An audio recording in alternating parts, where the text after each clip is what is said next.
es verdad. Eso fue lo que me pasó.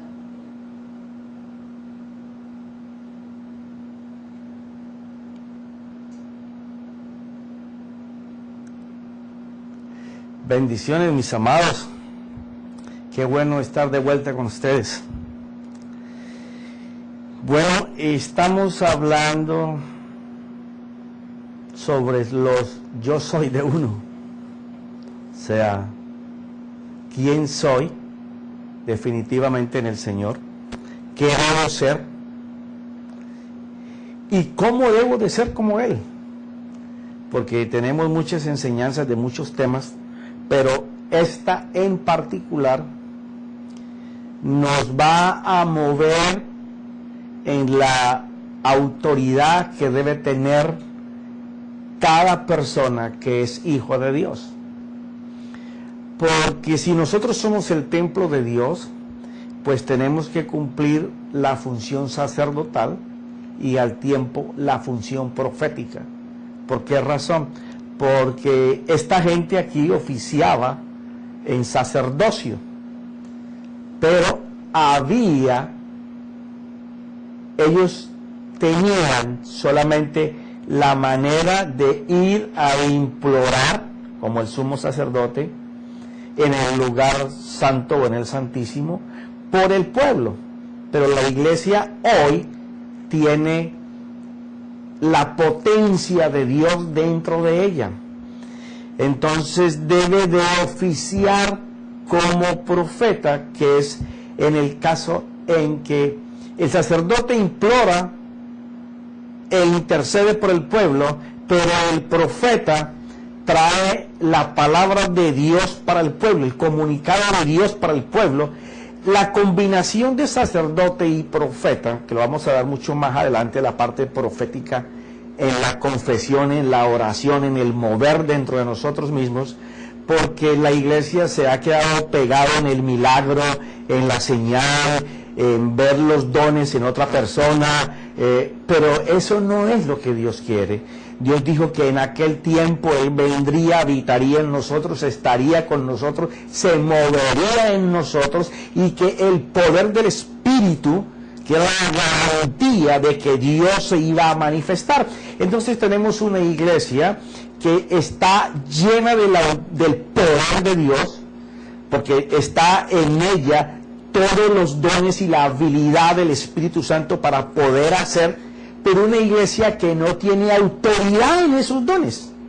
O sea, esta parte que estamos mirando del desafío, esta segunda etapa, lo que nos va a enseñar a movernos es como sacerdotes dentro de nuestro propio templo, y en la otra parte, cuando todas estas figuras desaparezcan, porque tienen que desaparecer, porque ahora en nosotros nuestro sumo sacerdote es Jesucristo, vamos a comenzar a movernos en la autoridad y el poder, en la gloria que tiene el sacerdote profético, que es el que se debe de mover dentro de nosotros. Profeta, ¿y eso qué es? Bueno, eso es usar ese pedazo que vino de la eternidad a cada hijo, llamado fe, según Romanos capítulo 12, versículo 3. Ese pedazo traído de la eternidad a nosotros, llamado fe, tiene que moverse, no solamente para pedir. En otras enseñanzas, no me acuerdo en cuál, te he dicho que es importante pedir. El Señor dice que pidamos, pero yo tengo que estar ya en una dimensión donde yo debo de entender que mi Dios ya sabe lo que yo necesito. Lo que mi Dios quiere es usarme en la misión de Él ahora, para que yo pueda dar de lo que Dios quiere que nosotros digamos y nosotros hagamos. Y esa es la parte en donde tenemos que trabajar. Pero quedamos la semana pasada, porque he encontrado que el atrio es algo, el atrio exterior, donde la gente venía arrepentida, a hacer un acto de contrición, sabiendo que una vez que colocaban las manos sobre los animales, por fe ellos creían que el pecado que tenían era transmitido a un inocente y que al atravesar la puerta se hacía la paz, se conseguía la gracia, se conseguía el perdón, el favor de Dios. Pero mucha de esta gente ofició, como lo hace la iglesia hoy en día, en otra dimensión. Ellos lo hacían en la dimensión que les tocó, en su tiempo, en el Kairos de nuestro Dios, de esa manera. Pero cada cosa aquí significa algo en la vida de nosotros. Porque a él se le fue mandado a que hiciera algo conforme a una muestra que Dios le mostró. Y esa muestra es Jesucristo. Entonces, ese templo está en nosotros. Tenemos que saber cómo nos movemos como sacerdotes, porque Él nos hizo sacerdotes.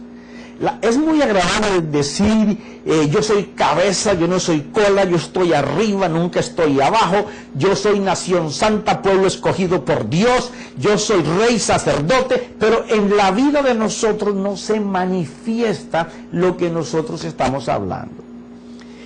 Entonces, el desafío te lleva a que nosotros nos tengamos que consagrar para ese templo que fue instalado dentro de nosotros.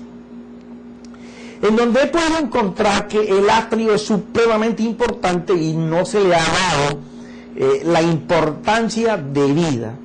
Casi la mayoría empezamos a hablar del holocausto hacia adentro, pero tenemos una iglesia mutilada, una iglesia que no sabe caminar dentro de su propio templo. Entonces habíamos quedado la semana pasada en lo de los sacrificios, porque vamos a entrar a todo lo que es las columnas, los postes de la entrada, su significado, qué quería decir atravesar la puerta, las 4 columnas especiales que Dios había mandado hacer. Y entonces nos encontramos del valor de los sacrificios, que te dije que iba a ser muy rápido sobre esto, porque eso ya nosotros no lo vivimos, pero que es importante conocerlo, no es muy relevante, pero vamos a hacerlo. Entonces ahí en Levíticos capítulo 1, del capítulo 1 al capítulo 6, está casi todo lo que es sobre los sacrificios. Y tenemos que habían 2 tipos de sacrificio por holocausto. El que hacía el sacerdote una vez al año, y el que hacía tanto el sacerdote como los jefes, los reyes y el pueblo en general, antes de que se cumpliera el próximo año, que era por su pecado, que esos son los más importantes. Los demás son ofrendas de cereales, por reconciliación, por paz, por culpa. Todos ellos están especificados ahí en Levítico, desde el capítulo 1 al capítulo 6 y parte del 7. Lo más notorio de los sacrificios es saber que los que eran por expiación o por el pecado, si venía el sacerdote o si era por toda la comunidad, pues se tenía que llevar un novillo, se sacaban unas partes específicas que están narradas ahí, que no me voy a detener lo que significan, que tienen un significado así porque representan la vida, y se ofrendaban y el resto se tenía que sacar fuera del campamento para quemarse. No se podía hacer ningún otro sacrificio si primero no hacía la paz con Dios. Esa sangre que era por el sacerdote se había pecado o por el pueblo, la sangre rociada delante del velo, antes del altar santísimo, y los cuernos del altar de oro, el incenciario, se tenían que untar con la sangre y el resto se traía aquí y se regaba. Y cuando era por una persona normalmente, pues su sangre no entraba al lugar santísimo ni al lugar santo, sino que se untaban los cuernos aquí del altar del holocausto y el resto de la sangre se tiraba aquí mismo. Y en ese caso las carnes no eran quemadas, sino que le pertenecían a los sacerdotes. Así, en grosso modo, te puedo decir que eso era lo más importante de lo que eran los sacrificios. Ahora, sí hay cosas que son muy importantes, que es el significado de cada una de estas cosas. Porque tú en Levíticos puedes leer todos esos sacrificios y los puedes mirar detalladamente, Pero cuando nosotros vamos a las partes interiores de este templo, nos encontramos, por ejemplo, que aunque un judío, por más piadoso que fuera, o un rey o un jefe, él tenía que conformarse a lo máximo con estar en este lugar. Él no podía ni siquiera usar el agua de los lavatorios que ellos tenían ahí en la taza de bronce, y mucho menos entrar a cualquier lugar del Santo al Santísimo, así fuera rey, fuera jefe, fuera general, fuera muy importante, no podían hacerlo. O sea que un judío sabía que si él no venía de la tribu de Aarón, no podía aspirar jamás en poder entrar a estos lugares tan santos. Y a pesar de todo este andamiaje, el pueblo cometió demasiados errores, tanto en los levitas, la gente que transportaba las aguas, la gente que manejaba los atrios, de los cuales vamos a hablar mucho más adelante. Pero ahora vamos a comenzar a ver lo que es el tabernáculo con todos sus postes. Como te decía la vez pasada, tiene por cada uno de sus lados 20, aquí 10 y atrás 10. Pero empecemos por el lino que está afuera, que eso lo miramos ahí en Éxodo capítulo 27. Si tú miras eso en capítulo 27 en tu Biblia, vas a mirar que del versículo 9 hacia adelante comienza a narrar el Señor cómo quería que esto se constituyera. Entonces yo te voy a hablar de las cosas que están estipuladas y que las podemos contemplar aquí. Dice que entre las columnas del atrio, el blanco era un emblema, el lino de las cortinas afuera, era un emblema del buen deseo de Dios por hacer justicia y llevar perdón a su pueblo. Como vamos a ver aquí, colores de diferentes. El azul dice que significa la serenidad del mundo celestial, que no se mezcla ni se une a ninguna posición natural que tome el hombre. El púrpura o el morado significa la realeza desconocida, que la atravesaría como mediador entre los cielos azules y el hombre carne, con una naturaleza indigna. Eso estaba aquí en la puerta y estaban aquí en estos.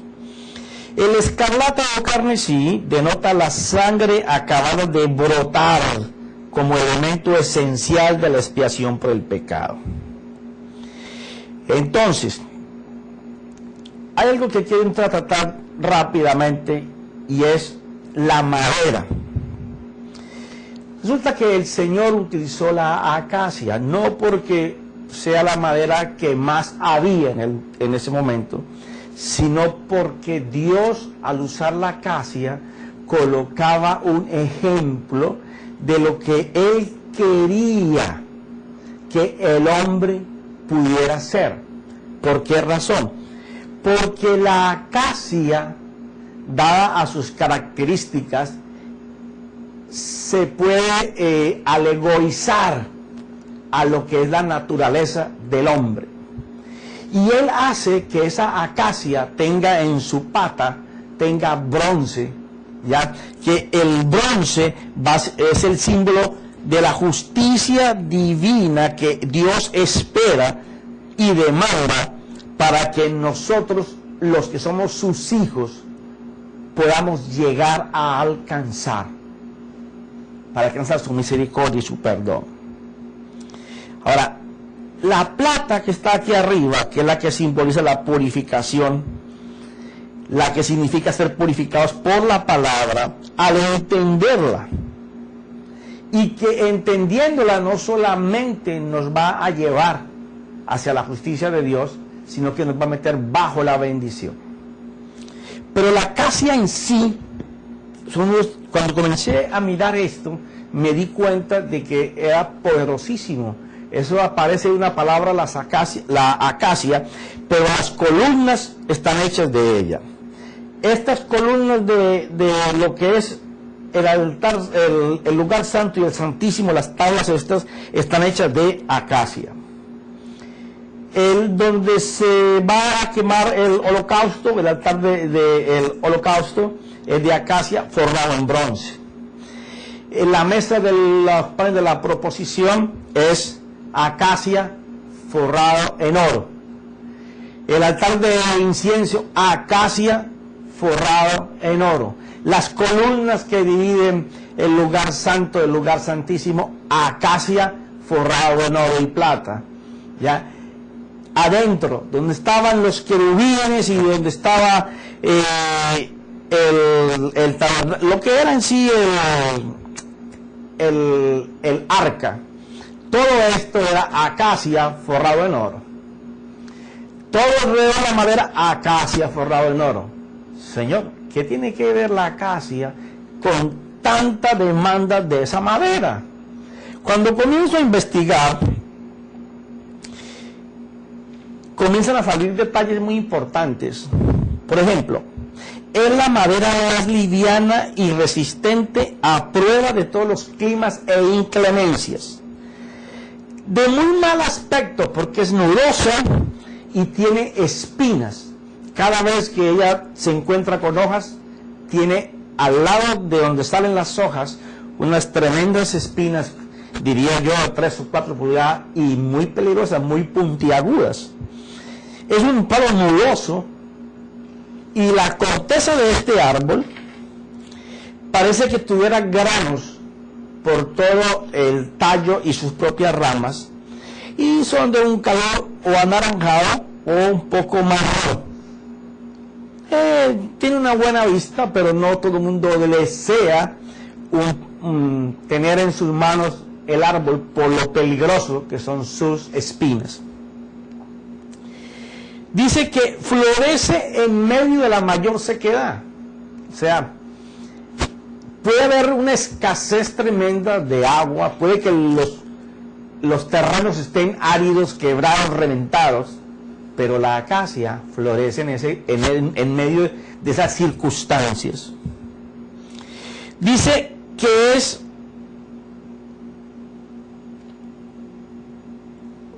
pero admirablemente la más idónea para un ebanista de trabajos finos.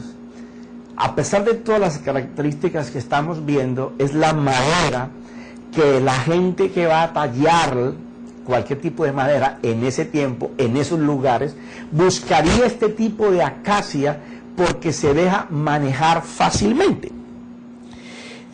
Dice que también es conocida porque tiene un valor comercial al producir la goma arábica, que es de usos médicos.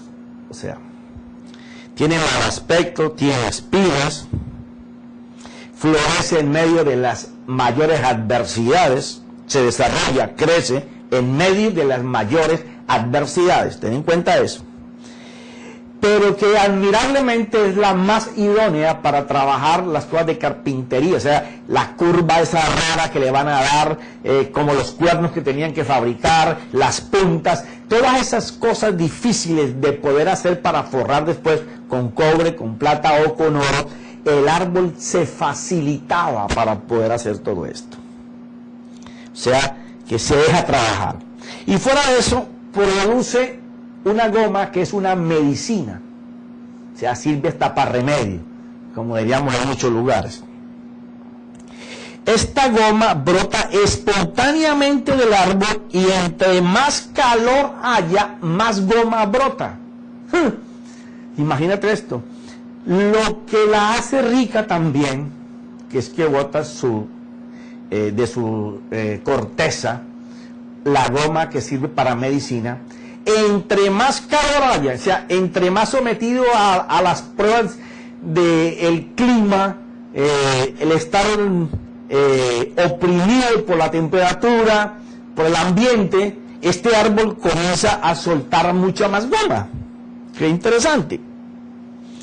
También brota cuando alguien hace una incisión en su corteza, aunque no esté en una temperatura de verano, digamos.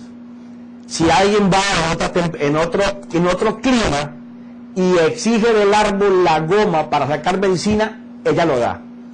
O sea que estamos viendo que este árbol tiene unas características muy específicas. En cualquier tiempo sirve, que atemoriza por sus espinas,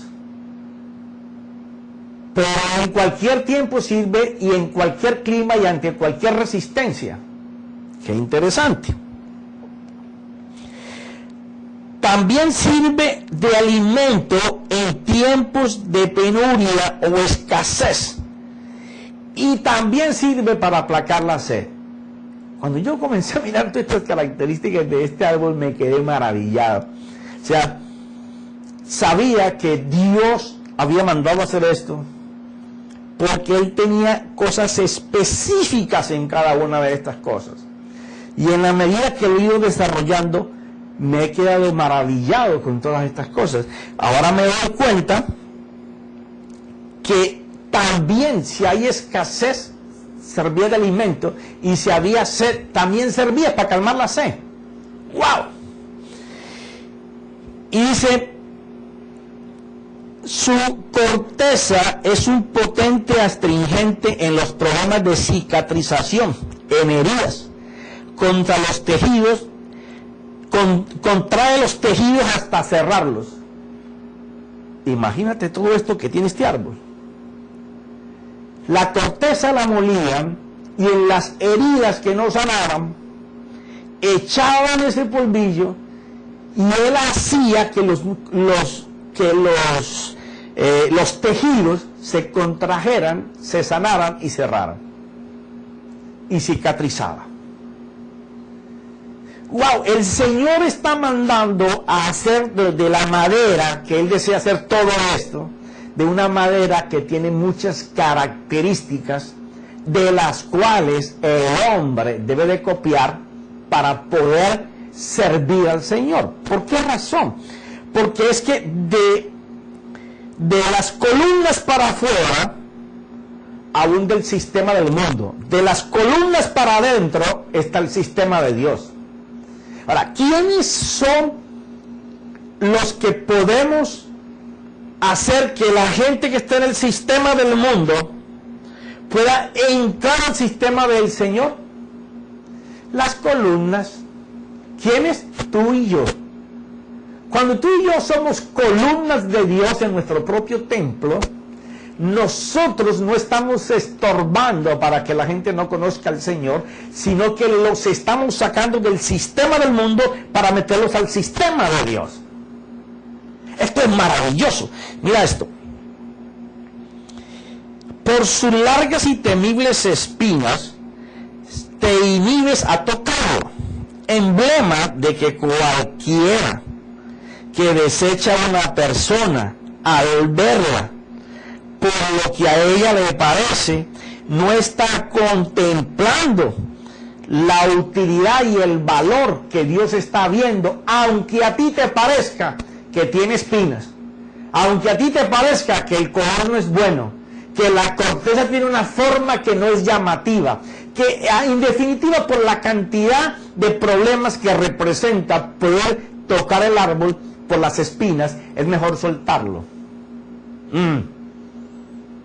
Te voy a decir otra. Conclusión, la madera es muy apreciada por su ligereza, gran admisión de pulimento extremo, como ningún otro en su talla por un ebanista. Simboliza a los hombres que Dios llama para su servicio y se los enseña a sus hijos para que observen el árbol que el Señor escogió para hacer el tabernáculo en la tierra, el cual Él dijo que era la sombra, la muestra de lo que le había enseñado a Moisés en el monte Sinaí. Ahora, quiero hablarte del simbolismo de lo que es la acacia, los puntos que leímos con nosotros. Porque definitivamente que la iglesia de este siglo va a ser una iglesia que no va a querer que tú le des un mensaje sin que ese mensaje no transforme su vida. Y no porque no se den mensajes que estén en esa dimensión, sino que el mundo va a ser tan espiritual en base a la necesidad que el mundo tiene, que nadie va a recibir nada en la medida que empiece a conocer que dentro de él está el potente Dios glorioso, creador del universo. Él lo que va a querer es que se le enseñe cómo él puede hacer para que ese Dios potente, poderoso, glorioso, proveedor, sanador, cuidador, el triunfador, el campeón, ese que de la gente habla, fluya de él. La iglesia se va a mover para esa línea espiritual. Y te lo vengo diciendo, muchos ministerios que no puedan enseñar cómo el Espíritu Santo fluye a través de los hermanos y acabar con la manipulación espiritual, que no es otra cosa que almática, tratar de que ellos vean cómo Dios me usa. Eso se tiene que acabar, porque somos siervos, que es lo que te he hablado todos estos días.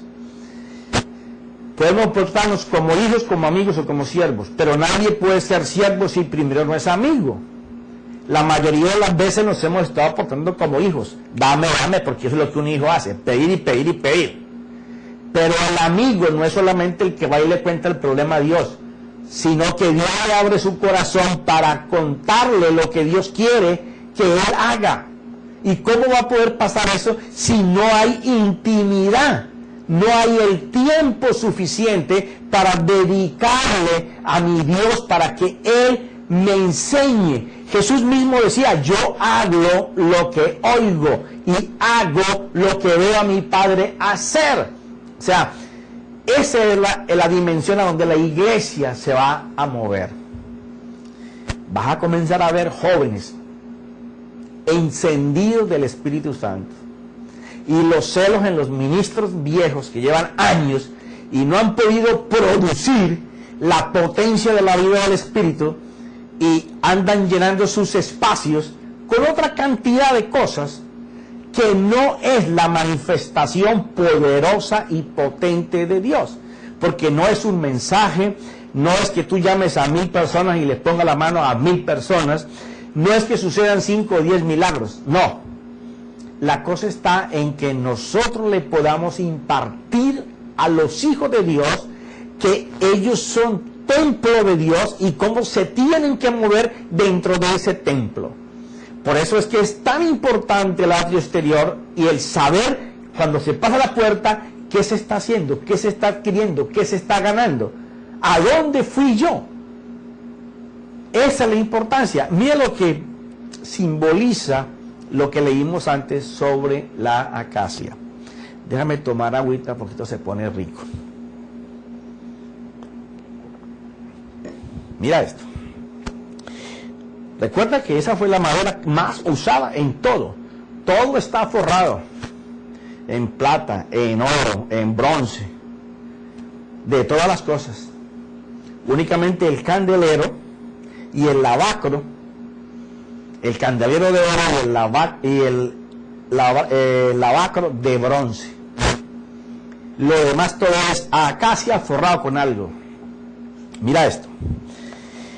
Si la acacia, Dios siempre escogerá lo necio, lo que parece débil, para avergonzar lo que es fuerte, lo indigno, lo infame y despreciado delante de nuestros ojos, lo que no es, para anular lo que es, para que no sea como creemos que debe ser en nuestro corazón.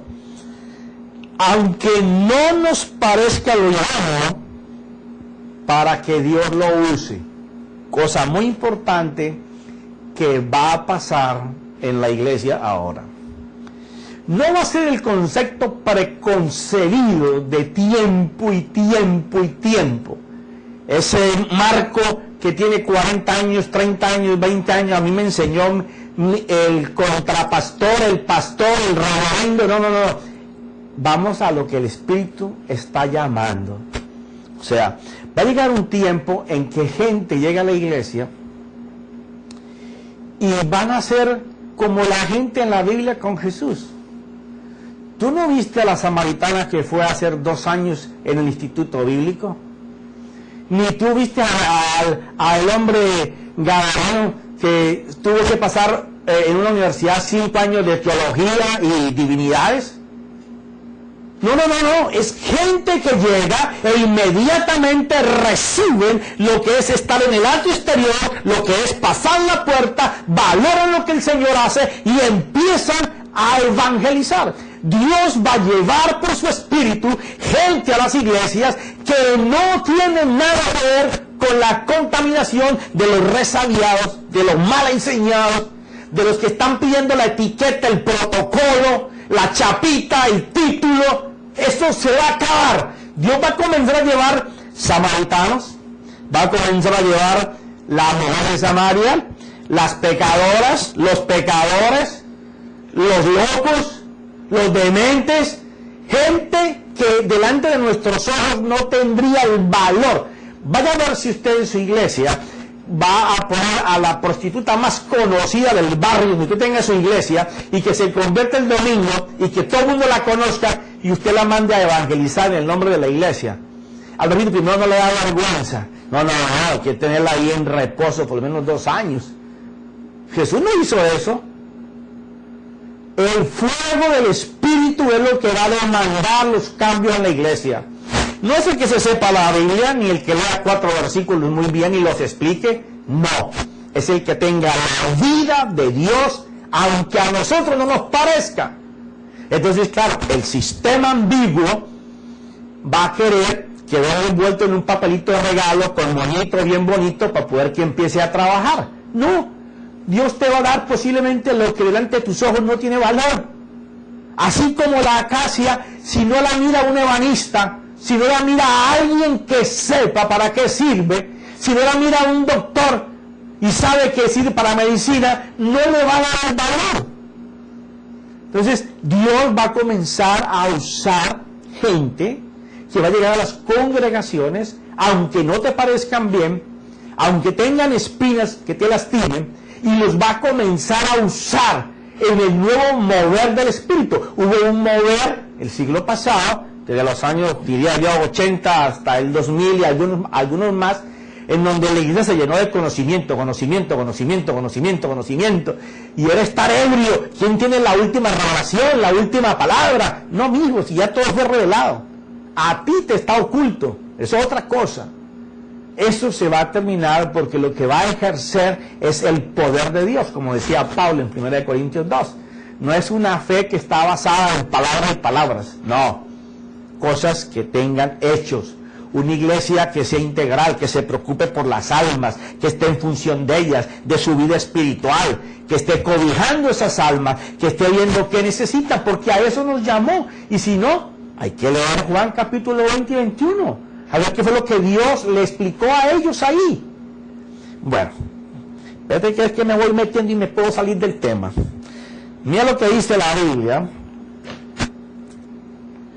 Pablo aquí en Corintios, estos eran parecidos, no, ya la iba a embarrar, yo iba a decir el nombre de una denominación en donde, quedémonos quietos, pero esta gente era bastante almática. Entonces Pablo les habla de la siguiente manera. Capítulo 1 de Corintios, versículo 26. Pues considerad, hermanos, vuestro llamamiento, no hubo muchos sabios conforme a la carne, ni muchos poderosos, ni muchos nobles, sino, qué precioso esto, sino, que Dios ha escogido lo necio, sea lo que es incapaz, lo que es malo, lo que es torpe, lo que es ignorante en cuanto a la escritura, lo que es inepto, lo que está limitado, aquel que es difícil para que reciba la instrucción, que parece que no recibe la nueva, a ese es el que Dios escogió. Y cuando sigamos viendo los otros puntos de por qué Dios lo escoge, te vas a dar cuenta cómo es mejor muchas veces coger a alguien que parece que no sirve, que no obedece, que uno que con la carita como de San Martín de Porres está diciendo, ay, yo lo hago, pero es igual que el padre que tenía los 2 hijos, le dijo a uno que lo hiciera y no lo hizo, y le dijo a otro que lo hiciera y dijo que no lo hacía y terminó haciéndolo. Es mejor de esos. Es mejor gente que esté dispuesta a no tener compromiso con el que dirán, sino que esté dispuesta a que el Espíritu los use. Esa gente que arriesga, esa es la que Dios va a usar. Y dice que Él no escogió lo necio, no escogió lo necio del mundo para avergonzar a los sabios, o sea, a los teólogos, a la gente que por ahí me invitó a alguien y cuando la tarjeta me llegó, por poco, no sabía si llorar, llamarlo y criticarlo, juzgarlo. En definitiva lo que hice fue que rompí la tarjeta. Apóstol, pastor senior, maestro de teología, evangelista, bueno, tenía como 5 títulos. Eso se tiene que acabar. No es que te llame, no es que te hagas llamar apóstol, no es que te hagas llamar profeta, no es que te hagas llamar maestro, pastor, evangelista. Colosenses capítulo 3 del versículo 12 habla muy claramente. Cuando la gente te llame amado y santo, la gente te va a comenzar a llamar. Los títulos te los va a dar la gente. Y dice lo siguiente. Y para avergonzar lo que es fuerte, o sea, escogió lo débil, lo que parece enfermo, frágil, sin poder espiritual, para en ellos Él poder hacerlo. Y lo vil, lo despreciado del mundo, ha escogido Dios, lo que no es para anular lo que es, para que nadie se jacte delante de Dios. O sea, esto es algo que entiendo, que levantar un ministerio tú necesitas o moverte gente que trabaje a la par contigo en tu visión. Pero el problema que tenemos es que cuando tú tienes personas que no se someten como robots, o sea, como marionetas, a la manera que tú piensas, que tú hablas, ya los desechas. Y entonces no tienes personas para trabajar a tu lado, porque tú estás pidiendo que gente tenga tu carácter y tu temperamento. Eso es imposible. Ni las acacias siquiera. Una acacia a otra acacia es diferente, pero es el servicio que ella da. Entonces, esto va a cambiar. En el mundo entero va a cambiar, porque Dios está en el acelerador. Él viene por una iglesia gloriosa, una iglesia santa, en donde todas las personas, aun los que no sirven, están consagrados al Señor. Mira esto. Recuerda que Dios nos llama a aquellos que están capacitados. Él capacita a aquellos que son llamados. Que en medio de las mayores aflicciones y escasez, su motivación de superación y actitud por salir del momento que vive lo hace ver florecido en medio de mucha gente abatida y desesperada. El domingo pasado nuestro apóstol estaba hablando casi sobre este punto. O sea, lo que hablamos es tan importante que nosotros podamos estar confesando, porque cuando tú, mira, cuando tú oras pensando, de seguro que se te van a robar los pensamientos. Pero cuando tú oras hablando palabra, tú estás decretándole al mundo, al sistema del mundo, sean circunstancias físicas, espirituales, naturales, económicas, de trabajo, les estás hablando que se cambien. Entonces, la acacia, aunque tiene un parecido no muy deseable, tiene la gran virtud que se crece en medio de los terrenos. Entre más árido, más florece, más crece, más se desarrolle. Tipo de personas, perdón, que encaran la fe con la vida y la virtud de una esperanza viva, que saben que no es porque ellos sepan Biblia, que saben que no es por lo que ellos confiesen ni por lo que ellos digan, es porque cuando ellos hablan, ese pedazo que salió de la eternidad llamado fe, instalado en nuestros corazones, tiene adentro una cantidad de palabras que se ha formado en tu memoria, en tu conciencia, en tu corazón, en tu mente, de que tienen la orden para hacer cosas. Entonces, en medio de las circunstancias adversas, no necesita que nadie te motive. Lo peor que le puede pasar a un hijo de Dios, y más si es parte de una columna de estas que representa a la gente que sirve, porque aquí adentro se sirve, tienen que estarlo motivando, tienen que estarlo alentando, porque en momentos difíciles está llorando, quejándose, gritando, no está haciendo uso de la capacitación que se le dio. Bueno, esa es gente que si tú la quieres, puedes tenerla a tu lado, pero te va a mermar. La gente que se necesita es gente que florezca en medio de la necesidad. Que aunque el sol sea fuerte, que aunque la tierra se parte, ellos no necesitan motivación, porque el Dios que está dentro de su templo es capaz de hacerlo florecer. O sea, no hay agua en la tierra, pero él sabe que Dios le coloca agua a su raíz para que él crezca, se desarrolle y florezca y esté listo para trabajar en lo que es la acacia, ser de múltiple uso. Eso va a ser una consigna muy importante para poder caminar en esta vida espiritual. No solamente para la gente que sirve en las diferentes congregaciones, sino para tu vida espiritual. Si tú ves que te tienen que estar motivando para que tu actitud sea diferente, tú necesitas contemplar la acacia, porque ella florece en medio de las cosas inhóspitas y las dificultades. Por eso es donde mucha gente se ve abatida y desesperada, es porque no han conocido qué es lo que Dios espera de ellos.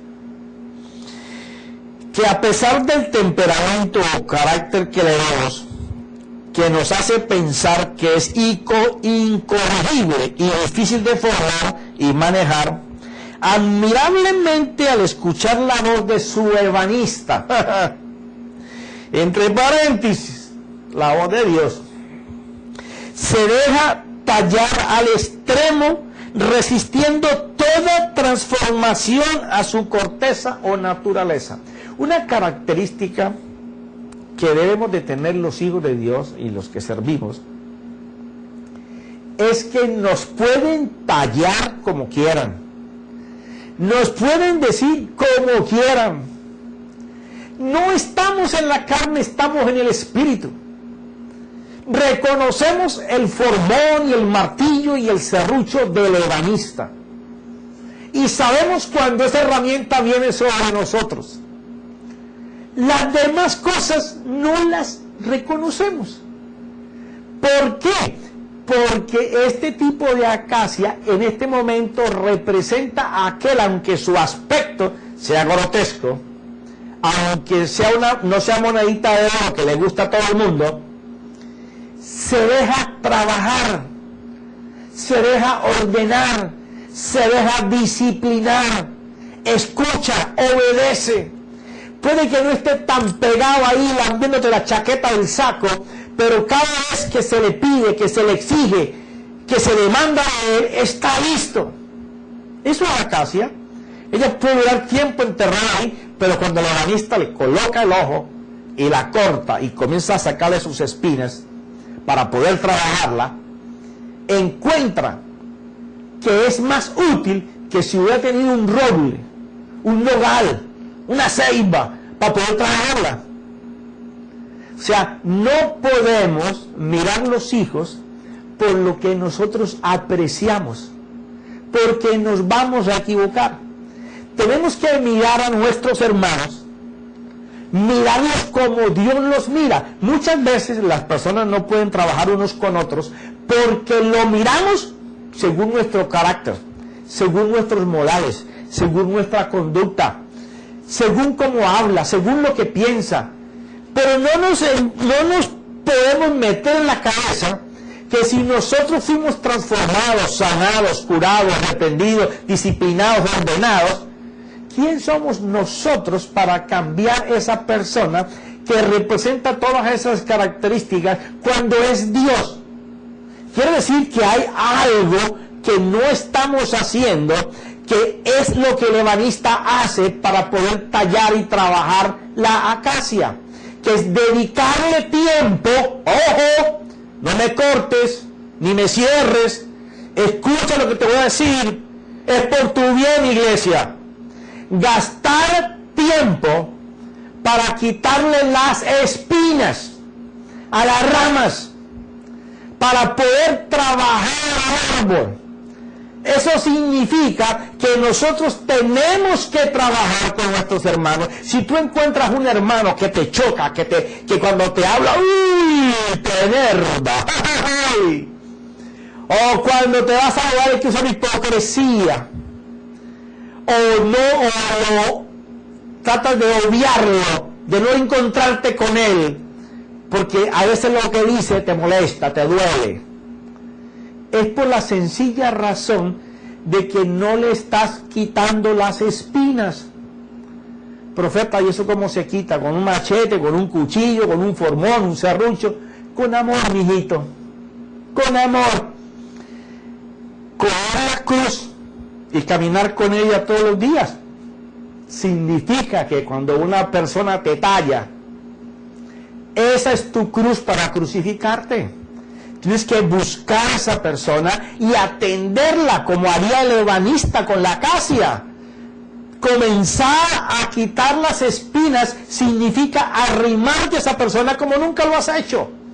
Comienza a compartir con esa persona. ¿Sabes una cosa que me sorprendió en estos días? Leía o escuché, no me acuerdo, que cuando hay alguien en la congregación y está escuchando a los músicos, y toca el de enseguida y le dice, oye, tú sabes que toca muy mal, está en una nota tal y debería estar en una nota X. Eso que está pasando allí, que él puede diferenciar lo que está bueno y lo que está malo, mientras el resto no lo pueden hacer, es porque él está siendo llamado a ocupar ese espacio, que alguien lo está haciendo, porque no hay quien más lo haga. Así mismo, si tú ves que el que canta se le fue algo, ay, se le fue un gallito, sonó horrible, ay, qué feo. Bueno, está siendo llamado tú para que subas allá.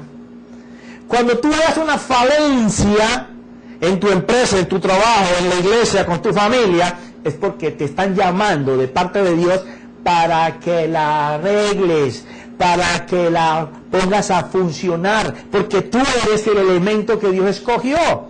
Esas son las espinas de la acacia que el ebanista tiene que limpiar para poder llegar a formar esto. Estas columnas ahora están muy lindas. Y bueno, mi esposa se lució pintando esto arriba de plata, que ya sabemos qué es, la acacia, la pata que está de bronce y todas esas cositas que ella pintó muy hermoso. Ese es un trabajo que hay que hacer, pero la madera tiene que primero quitarse las espinas. Pero ya me hicieron señas que el tiempo se me acabó. ¿Cómo te parece? Nos quedamos cuando le traen a uno la ensaladita ahí, con 4 cositas, y le dicen a uno, ya, en un momentito viene el plato fuerte. Y usted se come la ensaladita esa, y comienza a pasar el tiempo y a pasar el tiempo, y se va tomando una botella de agua, otra botella de agua y jugo, y cuando llegue el plato fuerte, ya está casi que completo. Pero eso no le va a pasar aquí, porque va a tener 8 días para que le pase la ensaladita que se comió hoy. Mis hermanos, estoy tan emocionado, tú no sabes cuánto, por comenzar a desarrollar todo esto, porque a la iglesia le hace falta saber servir en el Espíritu, le hace falta aprender a amar en el Espíritu. A la iglesia le hace falta hablar de fe en el Espíritu. Hay mucha gritería, mucha bulla, pero es almática. Dios no se mueve por tu necesidad, ni por tu dolor, ni por tu enfermedad. Dios se mueve cuando en espíritu tú estás guiado por Él. Bueno, mis amados, será hasta la próxima semana. Te deseo que el Espíritu Santo fluya en toda la palabra que escuches en esta semana, lo que leas, dándote cuenta de que tenemos que tener una característica si queremos servir a Dios y si queremos movernos solamente como feligreses en nuestro propio templo. Lo seguiremos la próxima semana y espero que en el nombre de mi Señor Jesús, cada día el Espíritu nos direccione hacia su presencia, que no sea una cosa espontánea, sino que sea una vivencia constante, permanente, que eso que Isaías profetizó, lo que Ezequiel profetizó, se cumpla en este tiempo, y que la gloria, el brillo de Dios camine con nosotros. En el nombre de Jesús, amén y amén.